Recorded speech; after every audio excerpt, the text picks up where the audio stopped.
L'important, c'est qu'on se fasse du bien. C'est interdit de publier cette petite phrase-là, que les choses soient claires entre nous.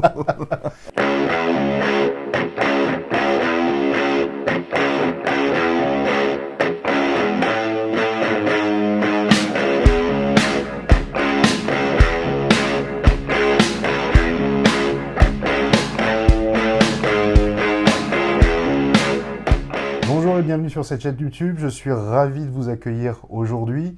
Donc, première chose, si vous ne vous êtes pas encore abonné, abonnez-vous puisque vous aurez très régulièrement sur cette chaîne du contenu à la fois sur le management, à la fois sur la performance, à la fois sur le développement personnel de manière générale.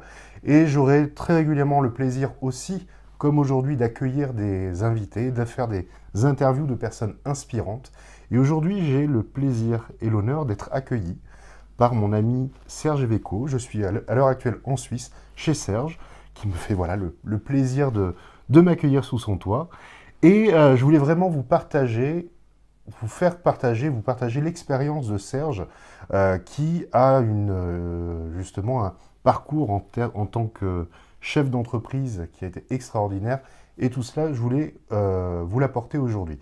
Tout d'abord, je vais vous présenter Serge. Serge, qui déjà est un ami sincère. Je vais commencer comme ça. Oh, moi, je suis d'accord. Un très très bon ami. Très bonne amitié et un très Exactement. grand plaisir de partager souvent et régulièrement du temps ensemble.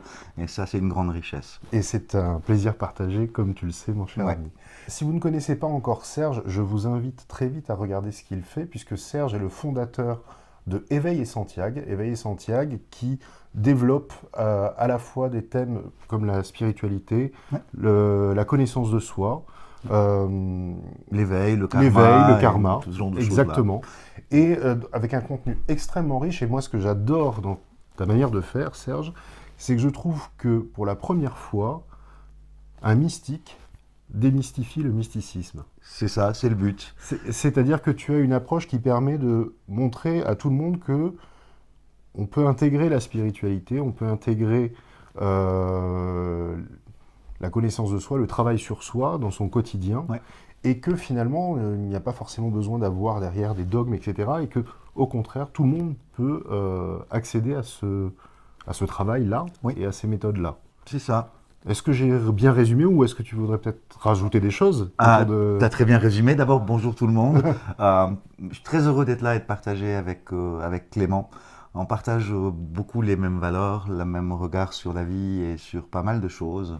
Alors, comme il a dit, pour moi, mon objectif avec mon parcours de vie, c'est d'apporter à tous ceux qui le souhaitent des outils simples, faciles et pratiques pour pouvoir s'éveiller et pour pouvoir grandir à l'intérieur de soi, pour avoir plus de bonheur. De manière, honnêtement, le plus simple possible, quoi. Complètement. C'est vraiment mon but. C'est vraiment Complètement. ça. Donc, allez voir sa chaîne Éveil et Santiago.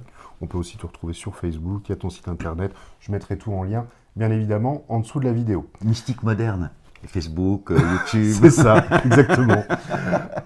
Mais la raison pour laquelle je voulais t'interviewer aujourd'hui, mon cher Serge, est finalement plus liée à ta vie d'avant.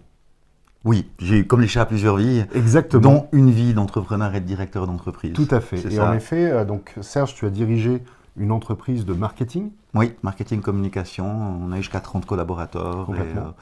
10 ans de très très belle expérience et de plein d'apprentissages. Et justement, moi, ce que j'aimerais te demander, puisque te connaissant l'homme que tu es et tes qualités humaines, j'aimerais que tu nous donnes un peu des anecdotes sur la façon dont tu as pu intégrer cet humanisme qui est en toi dans le fonctionnement de ton entreprise. Honnêtement, c'est quelque chose qui n'est pas facile. Parce que quand on a une entreprise, alors c'était une entreprise de service, donc il y avait, on va dire, le fruit du travail était fait par des collaborateurs. Tout à fait. Et là, au milieu, il y a des obligations. Mhm. Payer les salaires, payer les charges sociales, Bien payer sûr. ceci, payer cela, faire rentrer des mandats. Et il y a aussi des êtres humains et des entreprises exigeantes de l'autre côté. Donc à un moment donné, arriver à trouver vraiment l'équilibre pour avoir un profond respect pour ses collaborateurs, c'est vraiment de la magie de tous les jours. C'est pas un truc qu'on dit, ah mais tu sais, j'ai mis ça en place et c'est ok. Parce que quand vous avez des délais et qu'on vous dit une entreprise une très grande entreprise, je vais pas la citer, vous dit, vous avez un gros mandat mais c'est pour dans 4 jours, et que vous allez voir vos collaborateurs et vous leur dites, écoutez, il y a un très gros mandat, c'est pour dans 4 jours, vous allez bosser 14 heures par jour pendant 4 jours. Est-ce qu'on respecte l'humain ou pas? Bonne question, mais si vous n'avez pas le mandat, vous ne payez pas les salaires. Donc il y a plein de choses à mettre en place et à Bien trouver sûr. un équilibre. C'est pas toujours si facile. Je suis d'accord, mais c'est vrai que de toute façon, il y a des situations d'urgence, C'est qui ça. sont des situations d'urgence. Oui. Et on parlait notamment hier de la posture, entre autres, de commandement Oui, qui incombe aux dirigeants ou aux managers et que parfois on est amené à sortir cette casquette du commandant. c'est ça. Et c'est vrai que finalement, en tant que dirigeant, derrière, tu as en effet toutes les responsabilités qu'il y a derrière et je dirais toutes les conséquences du choix que tu vas être amené à faire. C'est ça. Et alors justement, comment tu définirais un dirigeant ou un manager responsable? Ah, ça c'est une excellente question. D'abord, c'est quelqu'un qui pour moi se remet souvent en question, Mhm. première chose. Il y a une partie, même si, entre guillemets, il y a le pouvoir décisionnel final, il y a une partie d'écoute, il y a une partie d'attention et il y a une partie de faire après ce qui est juste pour que ça fonctionne. Alors, c'était une PME et pour moi, les PME, elles sont un peu différentes des grandes sociétés parce que dans les PME, on est plus familial quand même. On a été jusqu'à une trentaine de collaborateurs, donc c'est quand même beaucoup plus de proximité. Donc ça met à la fois quelque chose de plus facile dans la direction d'entreprise et quelque chose de plus compliqué parce que quand vous devez aller pour raison économique ou autre dire à quelqu'un écoute notre collaboration va s'arrêter Bien sûr. et que ça fait 3, 4, 5 ans qu'on travaille ensemble parce que je l'ai vécu, j'ai dû faire des licenciements, c'est jamais drôle, quoi. Bien sûr. Très loin de là. Pour des raisons diverses, parce que incompétence au travail, parce que... Alors ça va, quand la personne ne fait pas bien son job, Oui. c'est plus facile. Mais quand il y a des problèmes économiques, parce qu'on en a traversé, il y a eu des moments très difficiles, Bien sûr. resserrement de budget, moins de mandats, donc à un moment donné, il faut licencier des gens. Là, franchement, c'est très dur. C'est Complètement. très difficile. Et je pense qu'être responsable, c'est aussi avoir le courage de prendre les choix difficiles et les assumer. Tout à fait. Et tout à l'heure, nous discutions d'une chose. Tu me parlais aussi de la responsabilité dans le bien-être de tes collaborateurs au sein de l'entreprise au quotidien. Ouais. Je pense que si on veut avoir une entreprise qui vraiment fonctionne, qui est dynamique, où tout le monde tire à la même corde, la première règle, c'est faire en sorte que les gens qui sont là puissent être eux-mêmes, puissent s'exprimer tels qu'ils sont, sans les mettre sous pression tout le temps, sans les stresser, sans avoir des règles trop contraignantes, leur offrir une grande part de liberté, offrir une grande part de dialogue. Alors souvent, c'est assez rigolo parce que on a quand même la casquette de directeur, donc Bien les sûr. gens viennent pas forcément se confier au directeur. Forcément. Forcément. Et des fois, c'est aussi embêtant quand on est directeur, on se dit, mais attendez, moi aussi j'aimerais qu'on me parle. Aimez-nous. Aimez-nous. C'est à peu près ça. Des fois, c'était un peu bizarre et particulier. Et surtout quand on a commencé à être plus de monde et qu'il y a entre guillemets, des petits jeunes qui sont arrivés, parce qu'au début, c'était des gens de ma génération, on va dire. Donc, on était dans le tutoiement, on était dans beaucoup plus de proximité. Ils sont arrivés des jeunes graphistes, des jeunes marketeurs, et qu'ils arrivent, bonjour monsieur, vous. OK. Voilà. Et Bien sûr. donc, il y a des relais à mettre en place. On avait, on va dire, 2 managers pour gérer les gens qui étaient très humains. Et eux faisaient en sorte de pouvoir amener le dialogue, de pouvoir parler, de pouvoir échanger. Donc, il n'y avait plus la crainte, entre guillemets, de l'autorité, Oui. parce que ça existe, on est comme sûr, ça. bien sûr. Le patron, c'est celui qui peut le licencier, qui règle les problèmes, Donc, il y a toujours cette crainte-là qui Bien existe sûr. à peu près chez 3 quarts des employés, et franchement, c'est pas la peine. Si vous êtes dans une belle boîte et que vous avez un patron qui est intelligent, ne le craignez pas parce que vous avez un patron intelligent. Et ça, c'est aussi un des côtés que le collaborateur doit apprendre. Donc là, il y avait des relais.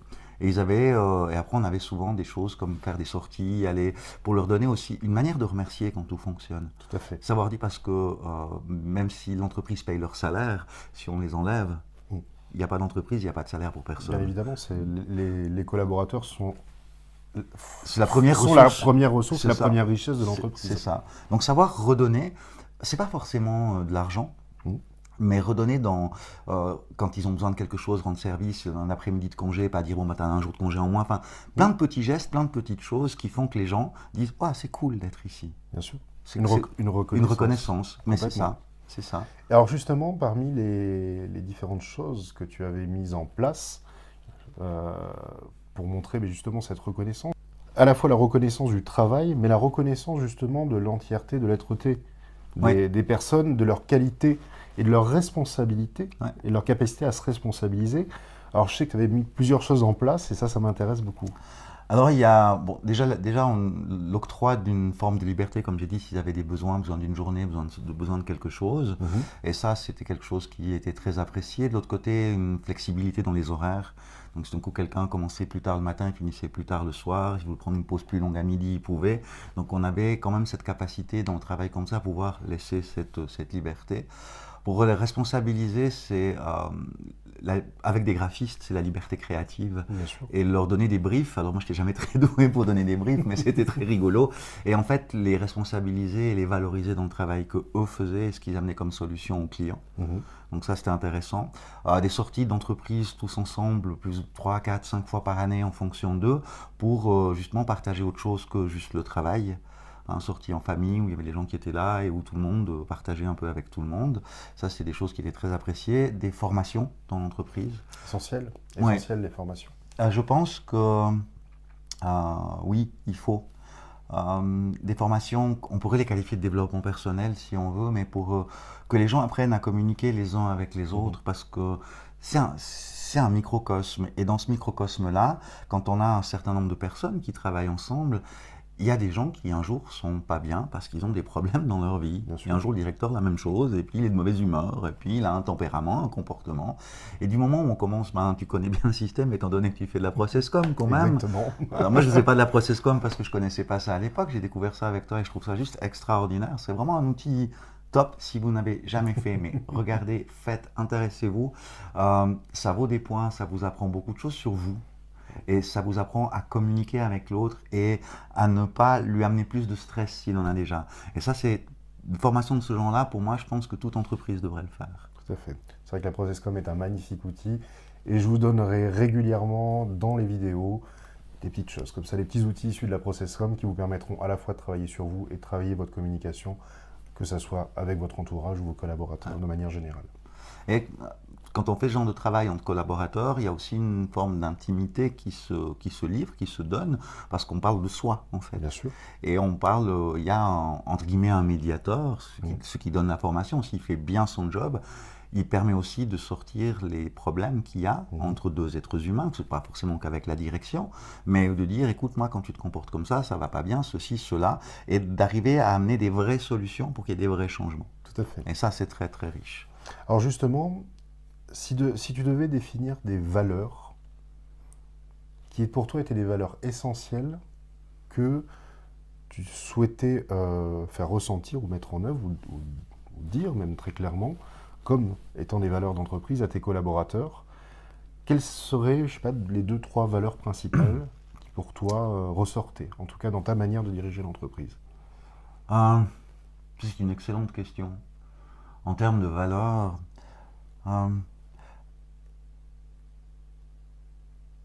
je sais pas, c'est pas une valeur, mais l'esprit d'équipe. Vraiment pour moi, ça c'était quelque chose de très important d'avoir. Alors c'est pas si facile que ça à fédérer, c'est facile à le dire quand on est derrière une vidéo puis qu'on parle un tout petit peu comme ça, à construire au quotidien. Franchement, c'était pas toujours facile, mais c'était vraiment une riche expérience humaine.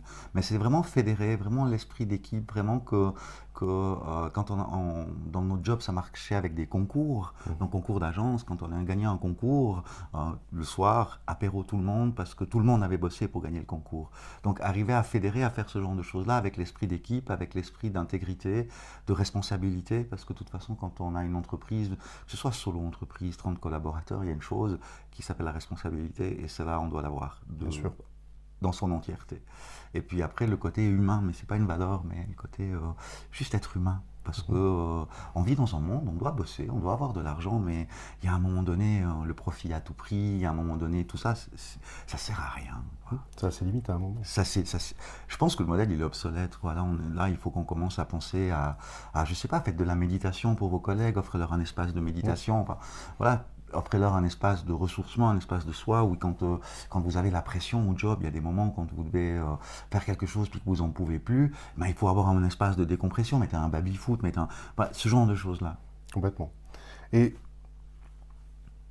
je pense que tu seras d'accord avec moi, parce que c'est quelque chose qu'on a partagé, mais finalement, ce qu'il en ressort quand on respecte ses collaborateurs, qu'on fait attention à leur bien-être, qu'on les valorise, qu'on leur donne les moyens, qu'on se donne les moyens de les motiver, Ouais. de les motiver sainement, Oui, de les motiver Oui. sainement.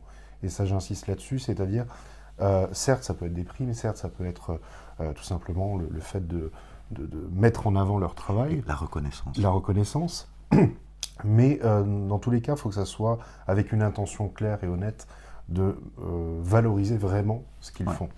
Et quel était pour toi l'impact obtenu auprès de tes collaborateurs d'avoir mis en place cet état d'esprit au sein de ton Il y a- entreprise? Alors l'entreprise, elle a vécu des crises, elle a passé par plein de Bien choses, sûr. mais il y a une chose qui est sûre et certaine, et puis entendez bien, plus vous donnez, plus vous recevez.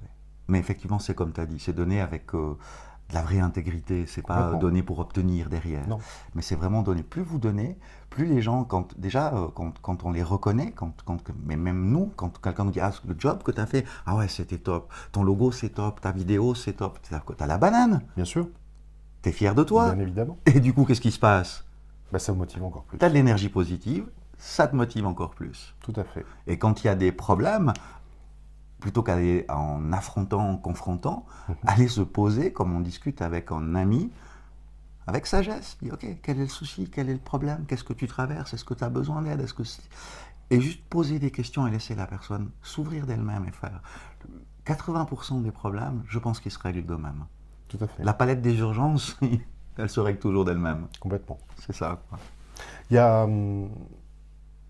une chose, c'est que si on fait un lien par exemple avec la ProcessCom, c'est que dans un milieu, dans un monde où, dans le monde de l'entreprise, dans le marché mondial, on demande souvent d'aller plus vite, plus fort, plus loin, pour moins cher, alors d'avoir de meilleurs résultats en faisant des C'est économies, d'être plus compétitif. C'est ça. Et le fait d'avoir justement cette mise sous pression engendre par voie de conséquence des comportements sous stress, ce qui est Oui. tout à fait normal. Ce qui est normal. Notamment, ça peut être du surcontrôle, ça peut être plein de choses qui se mettent en œuvre, L'hyperautorité, de du l'hyperautorité, surcontrôle. voilà. Le résultat des courses, c'est que d'avoir un comportement sous stress, finalement, on met nos collaborateurs sous stress. Oui. Alors, et donc, par voie de conséquence, on a de moins bons résultats. C'est une évidence. C'est une évidence. C'est bien clair. Puisqu'on enlève le bien-être au travail, parce que déjà, soi, on n'est pas bien. Donc, je pense qu'il y a déjà une chose qui est très intéressante, c'est en tant que patron, en tant que manager, il faut déjà apprendre à gérer son propre stress. Oui. Se gérer soi-même, son propre stress, et ça, oui, ça c'est vital. Alors toi, qui en plus a, j'irais, une connaissance infinie dans ce domaine-là, est-ce que si tu pouvais donner quelques conseils, 2-3 conseils comme ça, aux managers ou aux dirigeants d'entreprise pour arriver à gérer leur propre stress, pour finalement ne pas le communiquer à Alors, leurs collaborateurs? des choses simples, faciles, excessivement efficaces. D'abord, la première chose, c'est écouter les autres avec une très très grande attention. Expérience personnelle, on est arrivé dans un moment difficile parce qu'une des grandes entreprises a décidé de passer ses paiements de 30 à 120 jours. Donc je te laisse voir les liquidités, ce que ça donne. Mhm.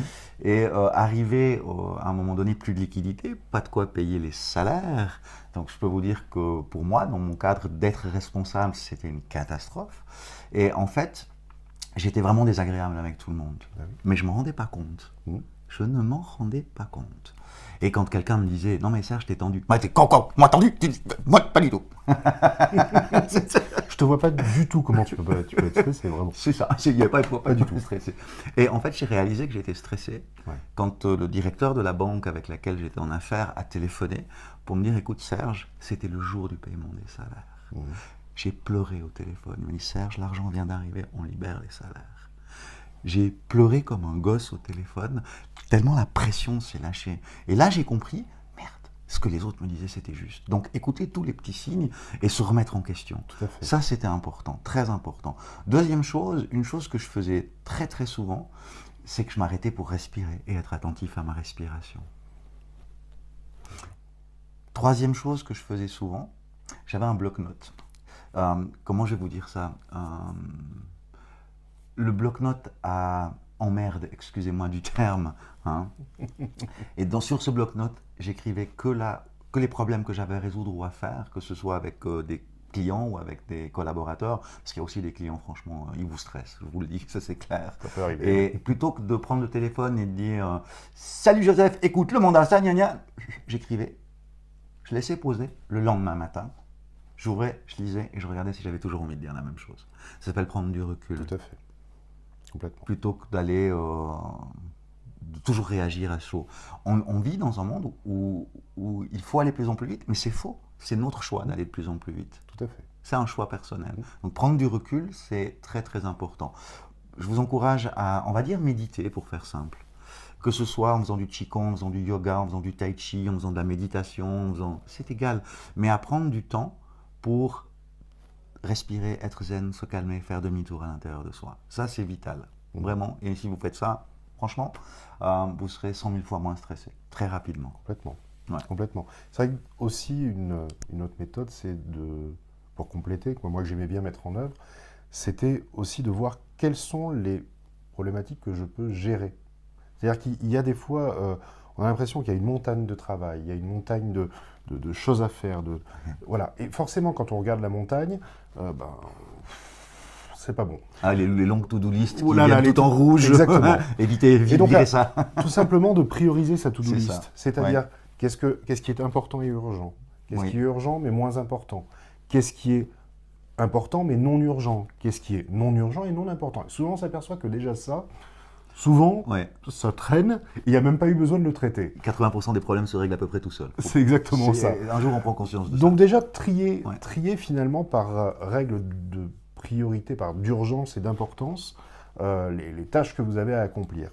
Et deuxième point, il y a souvent une question que je pose à des dirigeants ou à des managers quand je les accompagne, de manière à pouvoir se recentrer et prendre du recul, justement comme tu disais, prendre du recul, de la hauteur par rapport aux événements. Et je leur demande, est-ce que vous aimeriez être dirigé par vous? En ce moment, par rapport à ce que vous faites, est-ce que vous aimeriez être dirigé par vous? Est-ce que ce que vous faites, vous le pensez juste? Est-ce que vous pensez que c'est bon pour votre équipe et est-ce que c'est bon pour les résultats? Alors, moi je dis à peu près la même chose, mais dans le cadre de la personne. Une question qui est identique que j'aime poser, c'est est-ce que vous traiteriez votre ami comme vous vous traitez vous-même? Exactement. Et c'est le même concept. Tout à fait. Et à un moment donné, oui, ça s'appelle la congruence. Faire ce que je dis ce que je fais, etc. La bonne communication, et ça, je pense que c'est vital. J'avais une habitude que quelqu'un m'a apprise et que je trouvais très intéressante. Je clôturais mes journées avec un deuxième bloc-notes qui s'appelle To Do. Et moi, c'était pas sur un ordinateur, c'était écrit. C'était biffé, tracé quand c'était fait. Et en fait, tous les soirs, je reprenais la liste de mon To Do et je réécrivais ce que je devais faire absolument le lendemain matin. Et la page était tournée. Complètement. Et il y a plein de choses qui n'ont jamais été traitées. Oui. Et ça s'est très bien passé. Bien sûr, bien sûr. Et après, il y a tous les imprévus qui arrivent et ça, c'est rigolo. Quand on m'avait dit un jour qu'il fallait prévoir les imprévus. Laisser des zones tampons. Ça peut être intéressant sur votre planning. C'est ça. Laisser des zones tampons parce qu'on ne sait jamais, il y a forcément des trucs qui vont se produire. On ne sait pas, ça vient d'où, voilà. C'est comme ça. Voilà. C'est ça. Une petite chose, ça c'est parce que Clément est un ami et que vous le suivez avec attention. Dans le mysticisme, quand on utilise des mantras, il y a une technique, je la donne tout le temps, très facile, très simple. Et je vous encourage à la faire pour plusieurs raisons. Elle s'appelle Neti, Neti, Neti. Excellent. Simplement utilisez cette phrase-là et 3-4 fois par jour, faites-le, vous verrez des résultats très rapides. Vous vous asseyez, on va dire entre deux dossiers, vous prenez 1 minute, ce qui est très très peu de temps. Et quand vous avez traité votre dossier, et puis bon, on dit là, le client il n'est pas content, pour neti, neti, neti. Puis en plus de ça, il y a ça parce qu'il a encore neti, neti, neti. Et vous faites ça avec toutes les pensées qui viennent dans votre mental. Tout à fait. Et vous verrez que votre mental, il va se passer une chose, il va devenir très calme, beaucoup plus lucide. Et vous allez apprendre comment vous se créer vos pensées et comment vous créer des propres problèmes dans votre vie, parce que vous avez le choix des pensées que vous avez dans votre tête. Donc Neti Neti va vous apprendre à voir comment font les processus de création mentale pour vous amener dans les ennuis. Ça va vous permettre aussi de ne pas en rajouter trop parce que si le client est mon Clément, par exemple, et puis que je lui ai donné un dossier qui lui a pas plu et qu'il m'a montré, ça m'a frustré parce qu'en fait, voilà, ça lui a pas plu, que je pars avec lui et je vais commencer dans ma tête à pédaler. Oui, mais de toute façon, c'est parce qu'il comprend rien. Il n'a pas bon goût, il n'a pas compris ce que je voulais lui dire, le message. Et là, on rentre dans une émotionnalité qui va amener dans la relation des troubles et des problèmes. Neti, neti, neti, fait que on va jamais faire ça. Donc voilà, ça c'est ce que je voulais partager avec vous. Très efficace avec toutes les phrases qui commencent par « et si ». C'est ça. Dans la tête, et si mon patron, et si ça se passe mal, et si ça se... Et en effet, excellente technique pour recentrer, Neti. Donc merci beaucoup. Avec un grand plaisir. Pour cette magnifique technique, ce beau cadeau. C'est ça. Et les « et si », le 99%, oui. c'est que de l'illusion 99. mentale. 99%. C'est ça. C'est ça. Excuse-moi, je t'ai coupé. Donc tu disais 99%. C'est ça, des et si qu'on se fait, des scénarios qu'on projette dans sa vie privée comme dans le travail, n'arrivent jamais. Et en plus, c'est une étude. C'est ça. Ça, c'est scientifiquement vérifié. C'est en effet entre 98 et 99% des scénarios catastrophes qu'on se fait dans notre tête qui ne se produiront jamais. Donc finalement, pourquoi se stresser pour éventuellement peut-être 2%? C'est ça, voire 3. Et même si c'était 5. Et même si c'est 10. Ça fait toujours 95% de choses qui nous mettent dans des états émotionnels inutiles. Qui n'ont pas de raison d'être. Et qu'on reporte dans notre vie quotidienne, pas rien que dans le travail, mais avec notre collaborateur, notre famille, nos amis, parce que on blablabla. Moi, je dis tout le temps blablabla. Hey, chut, choisissez ce que vous voulez penser. Complètement. Vous êtes libre. Vous êtes libre. Ça, c'est un des plus beaux conseils. Vous êtes libre. C'est-à-dire que tous les choix que vous faites, toutes les responsabilités que vous prenez, vous êtes libre. Et ça, c'est vraiment un choix. On ne s'en rend pas compte. Souvent, on se dit, j'ai pas le choix. J'ai pas le choix. Il faut que. Mais finalement, vous êtes libre. C'est ça. Ben, en tout cas, je tenais vraiment à te remercier. C'est un grand bonheur, mon ami. Pour ces précieux conseils, pour ces précieuses anecdotes et qui permettront d'enrichir pleinement, je dirais, tous ceux qui... vous enrichir pleinement. Je veux dire, quelle belle expérience, à la fois dans les moments extraordinaires d'une entreprise, de la direction d'une entreprise, mais aussi dans les moments difficiles. Et comment tu as su les gérer, par quel état tu es passé. J'ai pas toujours su. T'as pas toujours su, mais justement, c'est extraordinaire que tu partages ça pour pouvoir permettre aussi à des dirigeants ou des managers de se dire, voilà ce qu'il a vécu et quelles sont les leçons que je peux en tirer, moi, pour justement que ça se passe mieux. Et il y a des fois, le mur, il t'arrive là et tu fais comme tu peux avec ce que tu as. Il y a des moments où c'est compliqué. Et à un moment donné, il faut juste stopper, arrêter, stop, silence, tranquille. De toute façon, ça va toujours aller bien. Tout à fait. Tôt ou tard. Donc un grand merci Serge avec pour ce magnifique cadeau que tu nous as fait. Et je vous invite vivement à aller regarder, comme je vous l'ai dit, je mettrai en lien tout cela, la chaîne de Serge Éveil et Santiago. Vous pouvez le trouver sur YouTube, sur Facebook et sur son site internet. L'adresse du site internet sergeeveco.org. sergeeveco.org. Merci infiniment. J'espère que tous ces précieux conseils vous seront d'une grande utilité et vous ont plu. Et je vous dis à très très bientôt pour une nouvelle vidéo. Merci encore Serge. Une très bonne journée. Merci à toi Clément. Merci à vous d'avoir été là. Et comme j'aime dire, je vous souhaite plein de joie dans votre vie. Au revoir. Merci mon ami.